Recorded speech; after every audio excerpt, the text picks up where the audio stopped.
But my biggest issue with this is, there's a bunch of other jurisdiction issues, is that, they weren't going to dump the waste into their water system. Mm-hmm. They weren't going to intentionally poison people. The site was specifically picked because it had the least amount of chance of polluting the environment. It takes 20,000 to 40,000 years for stuff to seep through the ground into the Rio Grande waterbed.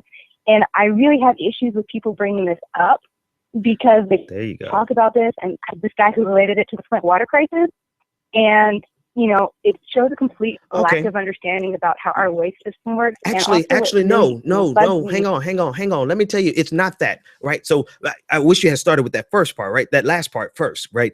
So what you just said is this is what they do. It is formulaic.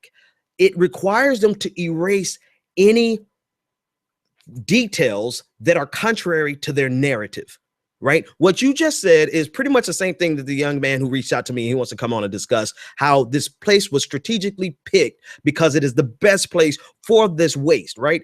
But that is not how they want to spin it. They have to spin it to be a negative. So it's not that they don't understand how the system works. It's that they don't want to understand it, and they don't want anyone else to understand it, because if anyone understands the complexities of it, then they'll be like, oh, that's pretty much a non-story. Let's move on to the next thing. That doesn't help you win elections. So it's not that they don't understand, it's that they intentionally are running a smear campaign on everything from him marching with King all the way down to what you're not down as if it's minimized, but to the conversation that you're having right now. It's very intentional. And here's my last thing, and then I have to grab these other calls, is that I want everyone to understand this, is that anytime a candidate has to minimize the conversation and remove as much fact from it as possible, then they are absolutely not the person for you.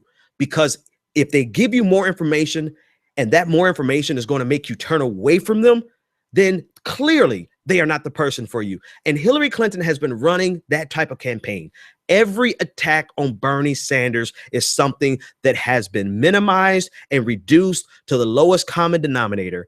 And that is the only way they can have a valid critique. That's the only way they can have any critique against Bernie Sanders, with the exception of, even the gun arguments, right?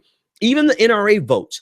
You have to completely remove motive and reason from Bernie Sanders' vote for you to go down the list and say Bernie Sanders is a gun nut. But that's what they do. All right, let me move on to the actually, okay, I'm gonna take this one call and then I have to move on to some other news. Caller, you're live.